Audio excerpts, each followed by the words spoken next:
First of all, thank you, Gabriela and Christina, for another amazing opportunity. And what an honor to actually see Mia Couto live. When we started this book club in Cascais, Portuguese literature and English, and asking people what literature to read, your name came up constantly. And I kept avoiding it because people also said, it's a little dense. So you want to go a little easy. And I think that this book club forced me to read the first book of yours. So I'm grateful for that. And also the translator, I don't remember the name, but whoever's doing the translation, thank you so much. Because this is the kind of inclusivity I can just dream about, that we can actually hear and understand this conversation. Thank you so much. So I have a question, but I'd like to begin with a little bit of praise, if you don't mind, that I have enjoyed so much. I've got like little notes and post-its everywhere and so many underlinings that I won't go to all of them. But I would love to congratulate David Brookshaw for translating it, because it probably retains that, that lovely thought. Anyway, I'll just read one or two sentences. And I think, which really, really, they're just lovely. So one of them was, the concept language. Some are the language, some is the concept. So the emptier one's life, the more it is peopled by those who've already gone, the exiled, the insane, the dead. And then there's another one, devoured by the emptiness of not loving, devoured by the desire to be loved.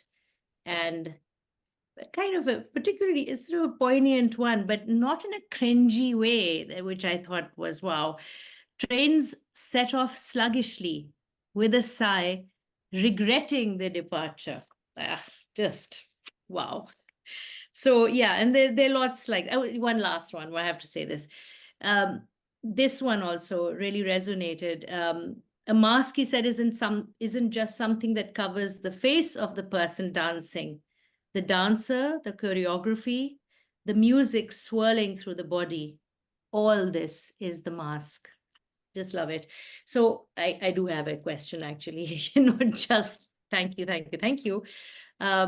So my question is that you had just mentioned that racism, if I understood correctly, has not really arrived so much in Mozambique. The questions of race and racism and the use of the word mulatto, etc., in that conversation, you had said that, and I wanted to ask that. Well, I wasn't going to ask a question, and I thought if there's time, I'll just read these lovely sentences out. But then I did have this question because I'd marked it on page 50. You had written that the writer is white and short. I'm a mulatto and tall. The writer shoots his mouth off and looks at people right in the eye. On the contrary, the human eye robs me of my soul. So, and it goes on, right? That kind of struck me as touching on it delicately in a very nuanced way, not in a kind of hit your head over it, but in a nuanced way about the difference in the way people view the mulatto guy and the white guy. And was I reading too much into it? I mean, racism exists in Mozambique, exists all over the world. Okay, so there's a different way of defining the others in Mozambique. The others. So if I come to a place, and this happens to me a lot, okay, because I still travel a lot as a biologist. So I go to far away places where sometimes a white guy never goes. Okay, and I'm the only white guy there because my colleagues are black biologists, but and the others, they are all black. So, but they say something like this. Okay, Wabuyavalungu in one of the language, which means the white guys. I'm saying the white guys are coming. Okay? So I have the same designation as the others. Okay, I am seen like the other my colleagues. There's no difference. because the name Mulungu, Valungu, this is singular, plural, doesn't. This is not a color, the name of a color. It's the name of a condition. The foreign persons, the strange persons. Okay, those who don't belong to the place, and so it's very common that this word that used to name a white person can be directed to a non-white person. So this is more social, or a mix between social and it's not the baseline. It's not the main way to give identity to another. It's not a race. Because if you arrive, Nini, first you are called a Mulungu. But then if you speak the language, immediately you change the category. You're just one of us. Okay, so the quite definitive way to produce an identity to someone is not just based only in the race, but it's based on other issues. So I'm lost now.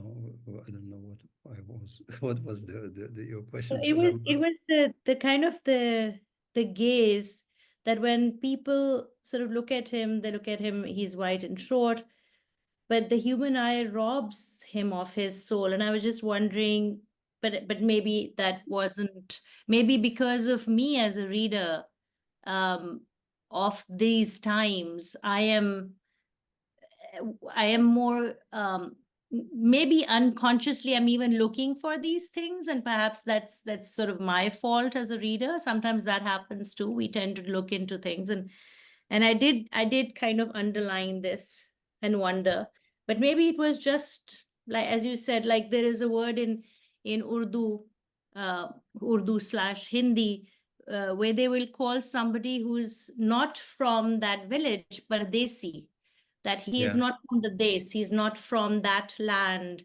He could be white, he could be black, he could be brown, he could be anything, but he's not from that land. Yeah. So I understand the concept. So yeah, thank you. There's a kind of mobility, let's say ontological mobility in Mozambique, that you can be at the same time. During the morning, you go to the church and you pray inside the church. After lunch, you go to the mosque and then you pray to Allah. And at night, everybody, so the 50% becomes 100%, everybody pray to the gods, the ancient gods. And there's no contradiction between this. So the way of having territories, or you belong, or this impossible duality, ambiguity that is so rooted in the European way of looking at the world. It's not present in Mozambique. It's a kind of, you can move around and there's no conflict. There's no contradiction. Yeah. Even the word that they had for the snake, shaitan, is a word that we have in our language as well, which means devil. Yeah, shaitan. Yeah. Okay, Nini. Thank you. Thank you so much.